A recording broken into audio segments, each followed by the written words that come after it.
Olá, meus amores, tudo bom com vocês? Eu espero que estejam todos bem. Bem-vindos ao canal Escola Pequenos Passos. Antes de começarmos nossa aula de hoje, nós temos aqui algumas dicas de estudo. Procure um lugar calmo, um local calmo, silencioso e arejado. Tenha sempre perto de você seu estojo contendo lápis, borracha, apontador, caneta e tudo o que for necessário para a realização de suas atividades. Tenha sempre ao seu lado o seu livro didático. Vamos começar? Bom, meus amores, hoje na nossa aula de geografia, vamos ter a nossa revisão, tá certo? Então, meus amores, nós falamos sobre o clima, né? Que o clima ele é definido como a sucessão de diferentes tempos atmosféricos, certo? Ele é um conjunto de fatores climáticos para definir um tipo de clima de um determinado lugar. A latitude também, que a gente também já falou, ela interfere na incidência de raios solares recebidos por determinada região. Então, as latitudes próximas ao Equador, elas recebem maiores quantidades de raios solares incidindo sobre uma área maior de superfície terrestre, certo? A altitude, quanto maior a altitude, mais rarefeito se torna o ar, ou seja, quanto maior a altitude, mais frio, certo? A temperatura abaixa e aí fica o quê? Frio. Se a temperatura aumenta, fica calor. Então, quando você vê um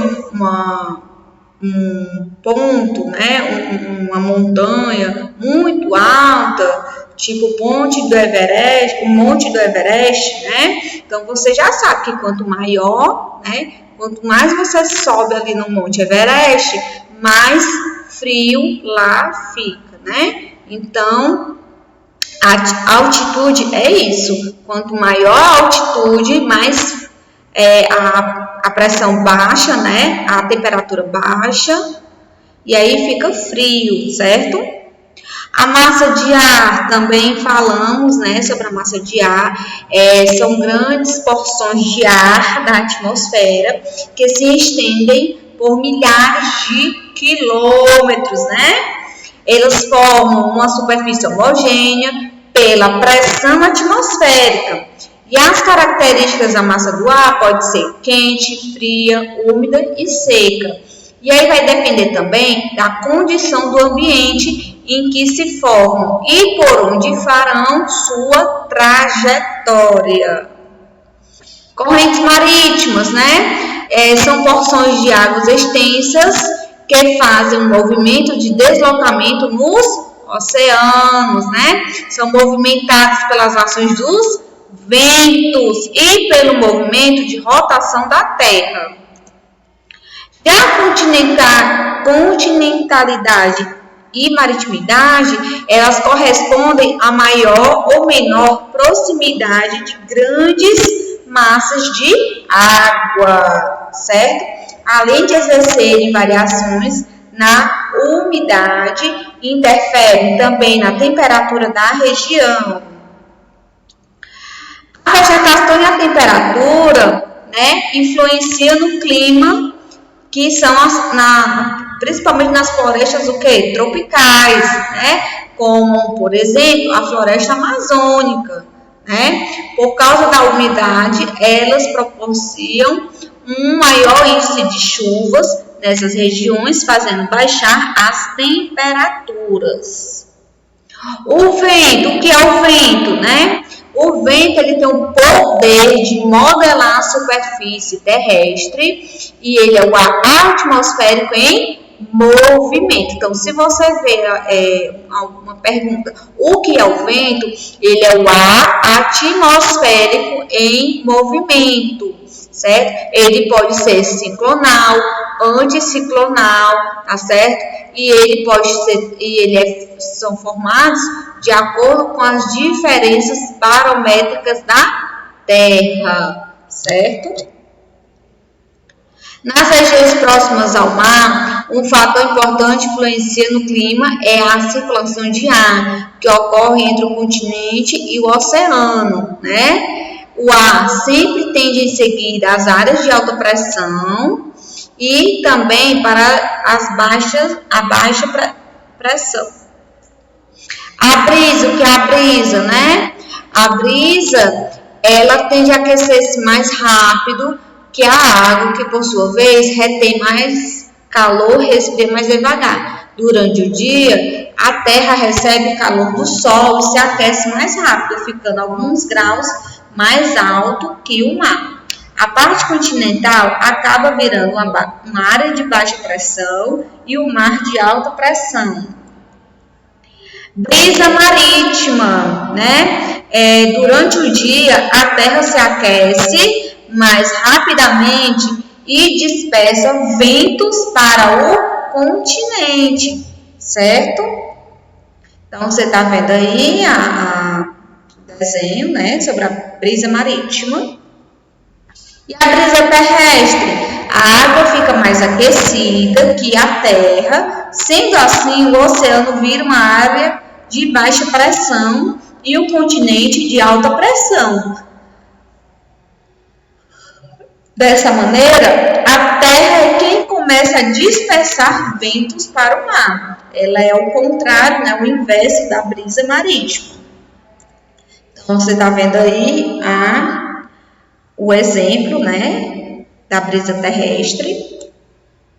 Os tipos de clima. Podemos descrever o comportamento do clima pela dinâmica das médias de temperatura e de pluviosidade. Temos aí o clima tropical, né, que ele é típico da área intertropical, apresenta temperatura elevada o ano inteiro. Falamos também sobre o clima semiárido, que ele é muito forte, causando uma grande amplitude térmica diária, certo? As temperaturas sempre altas. Clima desértico ou árido, né? A temperatura já é ao longo do ano sempre elevada, certo? E as precipitações são raras e muito irregulares. Clima subtropical. O clima subtropical, ele possui, né, as chuvas são bem distribuídas o ano todo, o clima de transição localizado nas proximidades da latitude de 30 e 35 graus norte e sul, e a temperatura varia entre 15 graus a 20 graus. O clima temperado, né, ele é típico das regiões entre os trópicos e os círculos polares, certo? Ele tem a principal característica a definição das 4 estações do ano, possui os invernos bem rigorosos, com abundante queda de neve e os verões quentes. O clima temperado continental tem os verões quentes, curtos e com precipitações, certo? A precipitação pouco abundante, com máximos no verão e mínimos no inverno, frequentemente sob a forma de neve. Clima temperado oceânico. Ele tem as características, né? Tem os verões mais frescos, o inverno são moderados, certo? A amplitude térmica anual é fraca. Clima temperado mediterrâneo. Eles têm um verão quente, longos e secos. Os invernos amenos e curtos, certo? E a amplitude térmica anual ele pode ser fica variando entre 6 e 17 graus.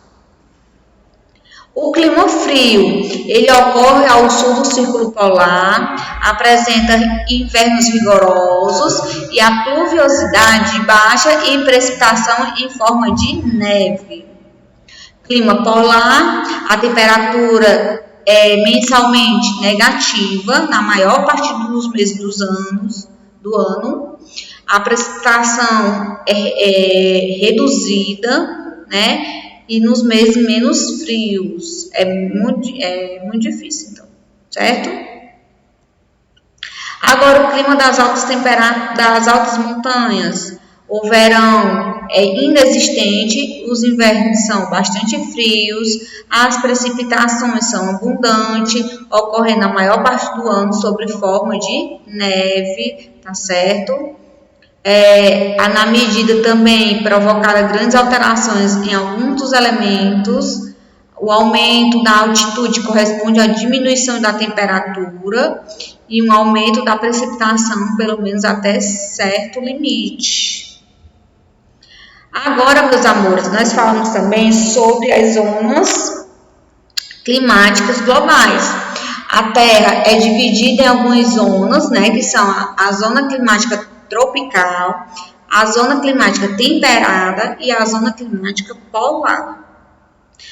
Aí nós temos aí as características da zona climática tropical, que são as regiões entre o Equador e os trópicos. A radiação solar atinge o solo quase verticalmente ao meio-dia durante quase todo o ano. Por isso é muito quente nessas regiões. Na zona climática temperada, a radiação solar chega com um ângulo menor e as temperaturas médias aqui são muito mais frias que as subtropicais. Já na zona climática polar, os polos recebem menos calor através da radiação solar, uma vez que o Sol tem um ângulo muito plano em direção ao Sol. Previsão do tempo, né? Aqui na previsão do tempo no Brasil é feito pelo Instituto Nacional de Meteorologia. Ele que é responsável por informar as condições climáticas e temporais do território nacional. Né? Vale lembrar que as previsões do tempo não são totalmente precisas, elas podem faltar. Prevenir o tempo é importante, né? É importante para as pessoas da agricultura, que fazem o plantio, né? Principalmente no período das chuvas, que pode prever as enchentes, geadas, falta de chuva, para poder evitar prejuízo. Para os pilotos de aviões, para os comandantes de navio e também para nós, né? Para a gente poder levar o quê? Nosso guarda-chuva antes de sair de casa. Agora, o que é o climograma, né? O climograma ele é uma ferramenta clássica de representação do clima que permite uma compreensão mais fácil do perfil climático de determinada região. A ação humana e a autonomia do clima, que a gente também já falou, né? Os seres humanos, desde os tempos pré-históricos, atuam no sentido de transformar o meio natural em que vivem.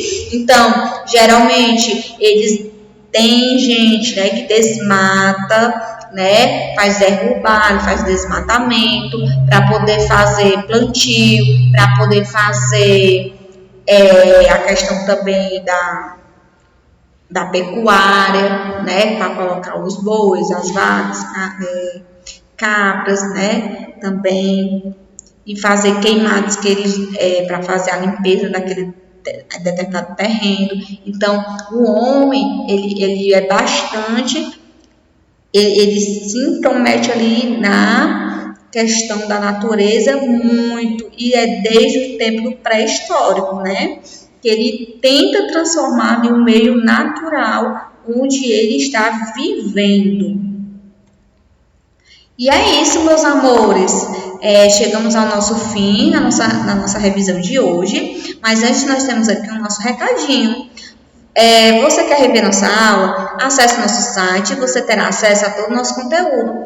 www.escolapequenosepassos.com.br. Um grande beijo para todos, cuide-se e até a nossa próxima aula. Tchau, pessoal!